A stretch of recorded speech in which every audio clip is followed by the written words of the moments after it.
Sir ಈಗ ನಿಮ್ಗೆ ತೋರಿಸ್ತಾ ಇರೋದು ಇದು ಬಹಳ ವಿಶಾಲವಾಗಿರ್ತಕ್ಕಂಥ ಅಶ್ವತ್ಥ ವೃಕ್ಷ. ನೀವು ನೋಡ್ಬೋದು. ಸ್ವಲ್ಪ ಸ್ವಲ್ಪ ಮೇಲೆ ಬನ್ನಿ ಸರ್. ಈ ಅಶ್ವತ್ಥ ವೃಕ್ಷದ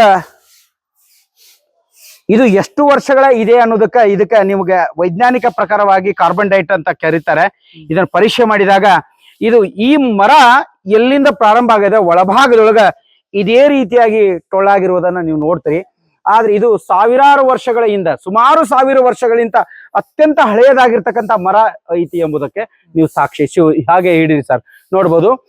ಇದರ ಜೊತೆಗೆ ಈ ಮರದಲ್ಲಿ ನಾವು ಬೇವಿನ ಮರವನ್ನು ಕೂಡ ಕಾಣ್ತಾ ಇದೆ. ಅಂದ್ರೆ ಇಲ್ಲಿ ನೀವು ನೋಡ್ತಾ ಇರ್ಬೋದು ಸರ್, ಬೇವು ಕೂಡ ವಾಸದ. ಅಂದ್ರೆ ಇದು ವಿಷ್ಣು ಮತ್ತು ಸರ್ ಬ್ರಹ್ಮ ವಿಷ್ಣು ಮಹೇಶ್ವರ ಮೂರರ ಸಮ್ಮಿಲನದ ರೂಪದೊಳಗೆ ನಾವು ಈ ಮರವನ್ನ ಕಾಣ್ತೇವೆ. ಇಲ್ಲೇ ನೀವು ನೋಡಬಹುದು ಮೂಲ ಲಿಂಗುಗಳನ್ನ.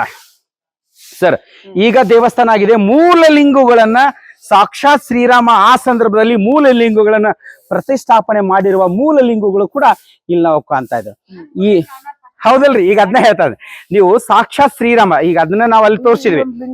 ಈಗ ಇದನ್ನ ಹೇಳ್ತೇನೆ ಸರ್. ಇದು ಮೂಲ ಲಿಂಗು ಸರ್. ಸಾಕ್ಷಾತ್ ಶ್ರೀರಾಮ ಸ್ಥಾಪನೆ ಮಾಡಿರ್ತಕ್ಕಂಥ ಇದೇ ಲಿಂಗು, ಇದು ಮೂಲ ಲಿಂಗು ಅಂತ. ಇದು 5126 ವರ್ಷಗಳು ಈಗ ಕಳೆದಿವಿ ಸರ್. ಪ್ರೆಸೆಂಟ್ಗೆ 5126 ವರ್ಷ ಕಳೆದವ್ರೆ. ಈಗ ನಡೀತಾ ಇರೋದೇ 5126ನೇ ವರ್ಷ. ನೀವು ಹೇಳ್ತಿರೋ ಪ್ರಕಾರ ಶ್ರೀರಾಮ ಲಕ್ಷ್ಮಣ ಬಂದಾಗ ಹೌದು, ಅವರೇ ಸ್ಥಾಪನೆ ಮಾಡಿರ್ತಕ್ಕಂಥ ಇದು ಲಿಂಗ. ಈಗ ತದನಂತರ ಬಾದಾಮಿ ಚಾಳುಕ್ಯರ ನಂತರ ಕಾಲದಲ್ಲಿ, ಇದು ಪಟವರ್ಧರ ಕಾಲದಲ್ಲಿ ಇಂಪ್ರೂವ್ಮೆಂಟ್ ಆಗಿ ಮತ್ತೆ ಇದನ್ನ ಮಾಡಿದ್ದಾರೆ. ಇದು ಮೂಲ ಲಿಂಗು ಅಂತ ಹೇಳ್ಬೋದು. ಹೌದಾ? ಇದೇ ಜಾಗದೊಳಗೆ ಅವಾಗೇನು ಈ ತರ ಪುಷ್ಕರಣಿ ನೀರ್ ಹರಿತಾ ಇತ್ತು, ಹಾಗೆ ಇದನ್ನ ಮಾಡಿ ಇಲ್ಲಿ ಲಿಂಗವನ್ನ ಸ್ಥಾಪನೆ ಮಾಡಿದ್ರು. ಸರ್ ಈ ಲಿಂಗುವಿನ ವಿಶೇಷತೆ ಅಂದ್ರೆ ಇದು ಮೇಲ್ಭಾಗದಲ್ಲಿ ನೋಡಿ, ಇದು ನರ್ಮದಾ ತೀರದಲ್ಲಿ ಅಂದ್ರೆ ನರ್ಮದಾ ನದಿ ಒಳಗೆ ಸಿಗುವಂತ, ನೀವು ಹೇಳಿದ್ರಲ್ಲ ಗೋವಿನ ಕರ್ಣದ ಹಾಗೆ ಇರುವಂತ ಒಂದು ಲಿಂಗು ಸರ್ ಇದು. ಹೌದಾ? ಎಲ್ಲೂ ಸರ್ ವಿಶೇಷವಾಗಿ ಇಂಥ ಲಿಂಗುಗಳು, ಅದರಲ್ಲಿ ನೋಡಿ ಇದರ ಹವಳದ ರೂಪದಲ್ಲಿ ಇರುವಂತ ಲಿಂಗ. ಇದ್ರ ಬಣ್ಣ ಸರ್ ಕೆಂಪು ಬಣ್ಣದಲ್ಲಿದೆ. ಹೌದಾ? ಇದು ಹವಳದ ರೂಪದಲ್ಲಿ ಇರುವಂತ ಒಂದು ಲಿಂಗು ಸರ್. ಇದನ್ನ ಎಲ್ಲಿ ಅಂದ್ರೆ ಇದು ಎಲ್ಲೂ ಸಿಗುದಿಲ್ಲ ಸರ್. ಇದು ನರ್ಮದಾ ನದಿ ಒಳಗೆ ಮಾತ್ರ ಇಂಥ ಲಿಂಗುಗಳನ್ನ ಸಿಗ್ತಾವ, ಅಲ್ಲೇ ಸಿಗ್ತಾವ, ಎಲ್ಲಿ ಸಿಗೋದಿಲ್ಲ ಸರ್. ಅದಕ್ಕೆ ಈ ವೃಕ್ಷ ನೋಡಿ, ಈ ವೃಕ್ಷ ಬಹಳ, ನೀವು ಈಗ ನಾನು ನಿಮ್ಗೆ ಮೊದಲೇ ಹೇಳಿದೆ ನೋಡಿ, ಇದು ಟೊಳ್ಳಾಗಿದೆ ಅನ್ನೋದನ್ನ ಇಲ್ಲಿ ಕಾಣ್ತಾ ಇದ್ದಾರೆ ನೋಡ್ಬೋದು. ಹೌದಾ ಸರ್? ಹಾಗೆ ಇಲ್ಲಿ ಬನ್ನಿ. ಇಷ್ಟು ಹಳೆಯದಾಗಿರ್ತಕ್ಕಂಥ ಮರ ಇದ್ರೂ ಸಹಿತ, ಇದು ಇಷ್ಟೆಲ್ಲ ಟೊಳ್ಳಾಗಿದ್ರೂ ಸಹಿತ ಇವತ್ತಿಗೂ ಕೂಡ ಈ ಮರ ಶಾಶ್ವತವಾಗಿ ಗಟ್ಟಿಯಾಗಿ ಸಾವಿರಾರು ವರ್ಷಗಳ ನೆನಪನ್ನ ಮತ್ತೆ ಮತ್ತೆ ನಮ್ಮ ಭಕ್ತರಿಗೆ ಕೊಡ್ತಾ ಇದೆ ಎಂಬುದಕ್ಕೆ ಸಾಕ್ಷಿ. ಇದು ವಿಚಿತ್ರ ಮತ್ತು ವಿಸ್ಮಯಕ್ಕೆ ಸಾಕ್ಷಿ ನಮ್ಮ ಈ ಒಂದು ರಾಮತೀರ್ಥ ಎಂದರೆ ಇದು ತಪ್ಪಾಗ್ಲಿಕ್ಕಿಲ್ಲ. ಸರ್, ವೈಜ್ಞಾನಿಕ ಕಾರಣದ ಪ್ರಕಾರ ಅಶ್ವತ್ಥ ಗಿಡ ಮತ್ತೆ ಹೌದು ಸರ್, ಬೇವಿನ ಗಿಡ ಅಂತ ಹೇಳಿದ್ರೆ ಹೌದು ಸರ್. ಹಾ, ಎಸ್ ಸರ್, ಹೌದು ಸರ್. ಇದು ನೀವು ಹೇಳಿದ ಈ ಪ್ರಶ್ನೆಗೆ ಉತ್ತರ ಕರೆಕ್ಟ್ ಸರ್.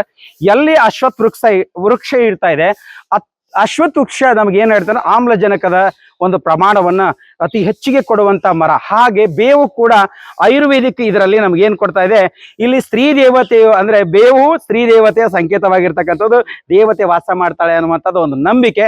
ಮತ್ತು ಯಾವಾಗ್ಲೂ ಬೇವು ತಂಪು ಅನ್ನುವಂತ ಕೊಡ್ತದೆ ಆರೋಗ್ಯ. ಆ ಬೇವು ಮರ ಎಲ್ಲಿರ್ತದ ಅಂದ್ರೆ ಯಾವ ರೋಗ ರುಜಿನಗಳು ಬರುವುದಿಲ್ಲ ಅನ್ನೋದಕ್ಕೆ.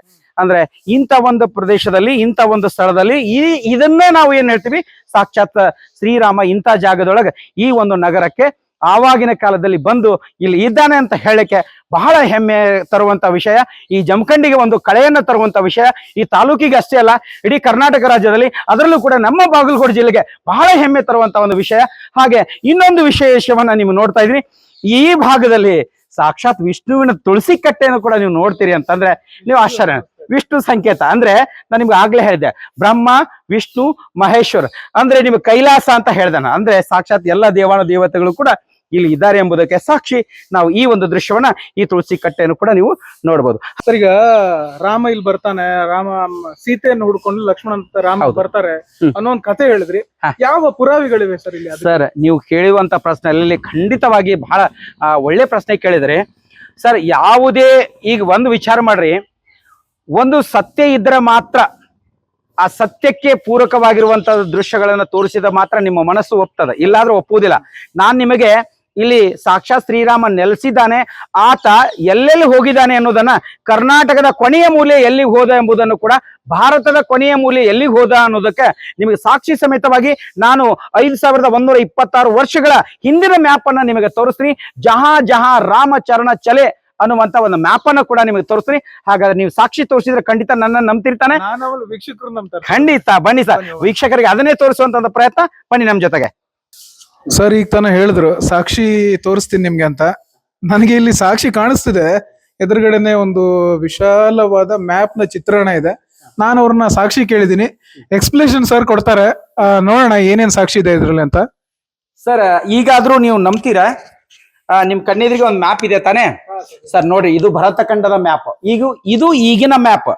ಬಟ್ ಈ ಮ್ಯಾಪ್ ಅನ್ನ ನಾನು ನಿಮ್ಗೆ ಹೇಳ್ತಾ ಇದ್ದೀನಿ, ಈಗಿನ ಮ್ಯಾಪ್ ಆಗಿದ್ರು ಕೂಡ ಹೆಸರುಗಳು ಎಲ್ಲವೂ ಆಗಿನೂ ಅದಾವ ಸರ್.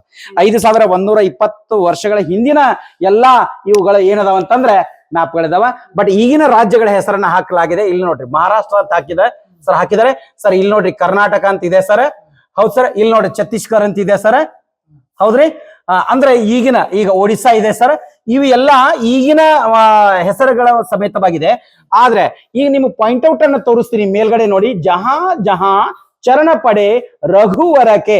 ಅಂದ್ರೆ ರಘುವರ ಅಂತಂದ್ರೆ ಶ್ರೀರಾಮನ ಪಾದಗಳು ಎಲ್ಲೆಲ್ಲಿವರೆಗೆ ತಲುಪಿವೆ ಅನ್ನುವಂತದ ಮಾತನ್ನ ಹೇಳ್ತಾನೆ. ಇವು ನಿಮಗೆ ಸಾಕ್ಷಿ ಸಮೇತವಾಗಿ ಇಲ್ಲೋಡ್ ಕೊಟ್ಟೆ ಬಿಟ್ಟಿದ್ದಾನೆ. ಸಂಕೇತ ಆಪ್ ಯಹಾ ಹೈ ನೋಡಿ, ಇವು ಎಲ್ಲಾ ಸಂಕೇತಗಳು ಎಲ್ಲೆಲ್ಲಿ ಅದಾವ ಅನ್ನೋದಕ್ಕ ಸಾಕ್ಷಿಯನ್ನ ಕೊಟ್ಕೋತ ಹೋಗಿದೆ. ಆಗಿನ ಸಂದರ್ಭದಲ್ಲಿ ಹಳೆಯ ಹೆಸರುಗಳನ್ನ ಸಹಿತ ಇಲ್ಲಿ ಕೊಟ್ಟಿದ್ದಾರೆ. ಉತ್ತರ ಭಾರತದ ಮೇಲ್ಭಾಗದಲ್ಲಿ ನೀವು ನೋಡ್ತಾ ಹೋಗ್ರಿ. ಆವಾಗ ಎಲ್ಲಿಂದ ಅಂತಂದ್ರೆ ಚಿತ್ರಕೂಟದಿಂದ ಅವರ ಪ್ರಯಾಣ ಚಾಲುವಾಯ್ತು. ಚಿತ್ರಕೂಟದಲ್ಲಿ ಅಲ್ಲಿನಿಂದ ಸೀತೆಯನ್ನ ಅಪಹರಣ ಆಯ್ತು. ಅಲ್ಲಿಂದ ಅವ್ರು ಹುಡುಕ್ತಾ ಎಲ್ಲಿಗೆ ಬಂದ್ರು ಅನ್ನೋದಕ್ಕೆ ನೀವು ನೋಡ್ಬೋದು. ಹಾಗೆ ಮಹಾರಾಷ್ಟ್ರಕ್ಕೆ ಬಂದ್ರಿ, ಮಹಾರಾಷ್ಟ್ರದಿಂದ ಸೋಲಾಪುರ್ಗೆ ಬಂದ್ರು ಸರ್. ಸೋಲಾಪುರದಿಂದ ಇಲ್ಲಿ ನೋಡ್ರಿ ವಿಜಾಪುರ, ಹಾಗೆ ಆಯ್ಕೊಂಡು ಕರ್ನಾಟಕದ ಈ ಭಾಗವನ್ನು ಎಂಟ್ರಿ ಮಾಡಿದ್ರು. ಅಥಣಿಗೆ ಬಂದ್ರು. ಇವೆಲ್ಲ ಪಾಯಿಂಟ್ ಔಟ್ ಅದ. ಅಥಣಿಯಿಂದ ಸೀದಾ ನೇರವಾಗಿ ಈಗ ಎಲ್ಲಿ ಬಂದಿರ ಇಲ್ಲಿ ಕೊಟ್ಟಿದ್ದಾರೆ ನೋಡ್ರಿ. ಇವೆಲ್ಲವುಗಳನ್ನ ನಾವು ನೋಡ್ಬೋದು. ಕೊನೆ ಭಾಗದ ಎಲ್ಲಿಗೆ ಹೋಗ್ತಾರೆ? ಇಲ್ಲಿ ಬಿಜಾಪುರ ಭಾಗ. ಮೊದಲಿನ ನಮ್ಮ ಜಿಲ್ಲೆ ಹೆಸರು ಬಿಜಾಪುರ, ಬಾಗಲಕೋಟೆ ಬಿಜಾಪುರ ಎರಡು ಕೂಡಿದ್ದು ಸರ್. ಅವಳಿ ಜಿಲ್ಲೆ ಅಂತ ಕರೀತಾರೆ. ಅವಾಗ ಕೊಟ್ಟಿದ್ದಾರೆ, ಬಿಜಾಪುರ ಕೊಟ್ಟಿದ್ದಾರೆ. ಸರಿ, ಈ ಭಾಗ ನೋಡಿ, ಇಲ್ಲಿ ರೆಡ್ ಮಾರ್ಕ್ ಅಲ್ಲಿ ಏನ್ ಕಾಣ್ತೀವಿ ಇವೆಲ್ಲ ಪಾಯಿಂಟ್ಗಳೇ ಸರ್. ಇಲ್ಲಿ ನೋಡಿ, ಸೋಲಾಪುರ ಇದೆ ಸರ್, ಬಿಜಾಪುರ ಇದೆ ಸರ್. ಇಲ್ಲಿ ಕೊಟ್ಟಿದ್ದಾರೆ 186ನೇ ಭಾಗ, 187ನೇ ಭಾಗ. ಇವೇನ್ ಕೊಟ್ಟಿದ್ದಾರೆ? ಇಲ್ಲಿ ಕೃಷ್ಣಾ ನದಿ ಸರ್. ಇಲ್ಲೇ ನೋಡಿ, ಜಮಖಂಡಿ ಕೃಷ್ಣಾ ನದಿ ಕೊಟ್ಟಿದ್ದಾರೆ. 100 ಇಲ್ಲಿ ಕೊಟ್ಟಿದ್ದಾರೆ. ಇದು ಜಮಖಂಡಿ ಭಾಗವನ್ನ ತೋರಿಸ್ತದ. ಇಲ್ಲಿಗೆ ಬಂದಿದ್ರು, ಹಾಗೆ ಮುಂದುವರೆದು ಕೊನೆಯ ಭಾಗವನ್ನ ಇಲ್ಲಿ ನೀವು ನೋಡ್ಬೋದು. ಇಲ್ಲಿ ಕೊನೆಯ ಭಾಗವನ್ನ ಎಲ್ಲಿಗೆ ಮುಟ್ಟಿದ್ರು ಅಂತಂದ್ರೆ ತಮಿಳುನಾಡಿನ ರಾಮೇಶ್ವರಮದಲ್ಲಿ ನೀವು ಇದನ್ನ ಕೊನೆಯಾಗಿ ಶ್ರೀಲಂಕಾವನ್ನ ತಲುಪಿದ್ರು ಅನ್ನೋದಕ್ಕೆ ಇದು ನಿಮಗೆ ಸಾಕ್ಷಾತ್ ಶ್ರೀರಾಮ ನಡೆದು ಹೋದಂತ ದಾರಿಯನ್ನ ನಾವು ನೋಡಬಹುದು. ಅದಕ್ಕೆ ಜಹಾ ರಾಮ ಚರಣ ಚಲಿ ಅನ್ನುವಂಥದ್ದು ಸರ್. ನೀವು ಸ್ವಲ್ಪ ಜೂಮ್ ಮಾಡಿ ನೋಡ್ಬೋದು. ಹಳೆಯ ಹೆಸರುಗಳು ಅದರೊಳಗೆ ಅದಾವ ಸರ್. ಇದಕ್ಕೆ ಜಂಬುಖಂಡಿ ಸೀಮೆ ಅಂತ ಕರೀತಾರೆ. ಈಗ ನಾವು ಜಮಖಂಡಿ ಅಂತ ಕರಿತಾ ಇದ್ದೇವೆ. ಇದಕ್ಕಿಂತ ಪೂರ್ವದಲ್ಲಿ ಖಂಡಿ ಅಂದ್ರೆ ಭಾಗ, ಒಂದು ಖಂಡ. ಇದು ಖಂಡ ಅಂದ್ರೆ ಇಡೀ ಗುಡ್ಡಗಾಡುಗಳಿಂದ ತುಂಬಿರುವಂತದ್ದು. ಅದಕ್ಕಾಗಿ ಇಲ್ಲಿ ಕರಡಿ ವಾಸವಾಗಿರಬಹುದು. ಅಂದ್ರೆ ಗುಡ್ಡಗಾಡು ಪ್ರದೇಶಗಳಲ್ಲಿ ಅತಿ ಹೆಚ್ಚಾಗಿ ಕರಡಿಗಳು ವಾಸ ಮಾಡ್ತಿದ್ವು. ಆ ಕಾರಣಕ್ಕೆ ಏನಾದ್ರೂ ಇಲ್ಲಿ ಇದನ್ನ ಜಂಬುಖಂಡಿ ಅಂತಕ್ಕಂಥದ್ದು ನಮ್ಮ ಇದು ಹೆಸರನ್ನ ಬಂದಿದೆ. ಹಾಗೆ ಇಲ್ಲಿ ಆಧುನಿಕ ಕಾಲಕ್ಕೆ ಬಂದಾಗ, ಇಲ್ಲಿ 16-17ನೇ ಶತಮಾನಕ್ಕೆ ಬಂದಾಗ ಇಲ್ಲಿ ಪಟವರ್ಧನ ಅಂತಕ್ಕಂಥವ್ರು ರಾಜರು ಇಲ್ಲಿ ಇದನ್ನ ಮಾಡ್ತಾ ಇದ್ರು, ಆಳ್ವಿಕೆಯನ್ನು ನಡೆಸಿದ್ರು. ಅವರ ಕಾಲದಲ್ಲಿ ಇದು ಎಲ್ಲ ದೇವಸ್ಥಾನಗಳು ಪುನರುಜ್ಜೀವನವಾಯಿತು. ಇದ್ರ ಪಕ್ಕದಲ್ಲಿಯೇ ನಿಮಗೇನು ನಾನು ತೋರಿಸ್ತೀನಿ ಅಂತಂದ್ರೆ, ರಾಜ ಪಟವರ್ಧನ ಅವರು ಕಟ್ಟಿರ್ತಕ್ಕಂಥ ಬೃಹದಾಕಾರವಾಗಿರ್ತಕ್ಕಂಥ ಅರಮನೆಯನ್ನು, ಬಹಳ ಸುಂದರವಾದಂತ ಅರಮನೆಯನ್ನು ಕೂಡ ನಾನು ನಿಮಗೆ ತೋರಿಸ್ತೀನಿ. ಹಾಗಾದ್ರೆ ಬನ್ನಿ ನಮ್ಮ ಜೊತೆಗೆ. ಪ್ರಕೃತಿ ಅಂತ ವಿಸ್ಮಯ ಅಂತ ಹೇಳೋದಕ್ಕೆ ಒಂದು ಸಾಕ್ಷಿ ನನ್ನ ಎದುರುಗಡೆ ಒಂದು ಸಣ್ಣ ಜರಿ ತರ ಬರ್ತಿದೆ. ಸರ್ನ ಕೇಳಿದೆ ನಾನು, ಈಗ ತುಂಬಿರೋ ಪುಷ್ಕರಣಿಯಿಂದ ನೀರು ಉಕ್ಕಿ ಈ ಕಡೆ ಬರ್ತಿದೆ ಅಂತ. ಅವಾಗ ಹೇಳಿರೋ ಸತ್ಯ ಈಗ ನನ್ನ ಕಣ್ ಮುಂದೆ ಕಾಣಿಸ್ತಿದೆ. ಎಷ್ಟು ವಿಭಿನ್ನವಾಗಿದೆ ನೋಡೋದಕ್ಕೆ ದೃಶ್ಯ ಸರ್. ಇದು ಅಲ್ಲಿ ತುಂಬಿರೋ ನೀರೇ ಇಲ್ಲ ಬರ್ತಾ ಇರೋದು ಸರ್. ನಿಜವಾಗ್ಲು ನಾನು ನಿಮ್ಗೆ ಅದಕ್ಕೆ ಹೇಳಿದೆ, ಪ್ರಕೃತಿ ಅಂದ್ರೆ ವಿಸ್ಮಯ ಅಂದ್ರೆ ಪ್ರಕೃತಿಗೆ ಸರಿಸಮಾನವಾದದ್ದು ಯಾರು ಇಲ್ಲ. ಅದನ್ನ ನಾವು ಪ್ರಕೃತಿಯಲ್ಲಿ ಏನ್ ಅಡಗಿದೆ ಅನ್ನೋದನ್ನ ಇಮ್ಯಾಜಿನ್ ಮಾಡ್ಲಿಕ್ಕೆ ಸಾಧ್ಯವಿಲ್ಲ. ಅದಕ್ಕೆ ನಾ ಹೇಳ್ದೆ, ಇಂಥ ಪ್ರಕೃತಿ ವಿಸ್ಮಯದಲ್ಲಿ ಈ ಹೊಂಡ ಏನ್ ಕಾಣ್ತದ ನೋಡ್ತಾರೆ ಸರ್. ಇದೇ ರೀತಿಯಾಗಿರ್ತಕ್ಕಂಥ ಸ್ಟೆಪ್ ಬೈ ಸ್ಟೆಪ್ ಸುಮಾರು 8 ಹೊಂಡಗಳನ್ನ ನೀವು ನೋಡ್ತೀರಿ ಸರ್. ಇದು ಮಳೆಗಾಲದಲ್ಲಿ, ಈಗ ಮಳೆಗಾಲ ಕಡಿಮೆ ಆಗ್ತಾ ಇದೆ. ಇದು ಮಳೆ ಬಂತು ಅಂದ್ರೆ ಇದು ಸಂಪೂರ್ಣವಾಗಿ ಅಲ್ಲಿವರೆಗೆ ನೀರನ್ನ ತುಂಬುತ್ತೆ ಸರ್. ಪೂರಾ ಮುಳುಗ್ತದೆ. ಇಲ್ಲಿವರೆಗೆ ನೀರು ಇದು ಕಾಣ್ತದ, ಇದು ತುಂಬಿರ್ತದ. ಇದು ವರ್ಷದ 365 ದಿನ ಇಷ್ಟ ಅದ. ಇದಕ್ಕೆ ನೆಲೆ ಇಷ್ಟ ಐತೆ ಅಂತ ಹೇಳಕ್ಕಾಗಲ್ಲ. ಸುಮಾರು ನನ್ನ ಅಂದಾಜಿಗೆ ಇದು 20 ರಿಂದ 25 ಆಳದವರೆಗೆ ಇಲ್ಲಿದೆ. ಇಲ್ಲಿ ಯಾರೂ ಈ ನೀರನ್ನ ಬಳಸುವುದಿಲ್ಲ. ಇದು ಬಳಸದೇ ಕಾರಣದಿಂದಾಗಿ ಇದು ನಿಮಗೆ ಏನಾಗಿದೆ ಅಂತಂದ್ರೆ ಈಗ ನೀವು ನೋಡ್ಬೋದು ನೀರು ಮಾತ್ರ ಎಷ್ಟು ತಾಜಾ ಇದೆ ಸರ್. ಇಲ್ಲಿ ನೀವು ನೋಡ್ಬೋದು ನೀರು ಎಷ್ಟು ತಾಜಾ ಇದೆ ನೋಡಿ ಸರ್. ನೀರು ಎಷ್ಟು ತಾಜಾ ಇದೆ. ಮೇಲ್ಭಾಗದೊಳಗೆ ನಮ್ಗೆ ಏನ್ ಕಾಣ್ತದೆ, ಈ ನೀರು ಏನು ಉಪಯೋಗ ಇಲ್ಲ ಅಂತ ಕಾಣ್ತದೆ. ಬಟ್ ನೀರು ಇಷ್ಟು ತಾಜಾ ಇರುವುದನ್ನು ಕೂಡ ಕಾಣ್ತದೆ.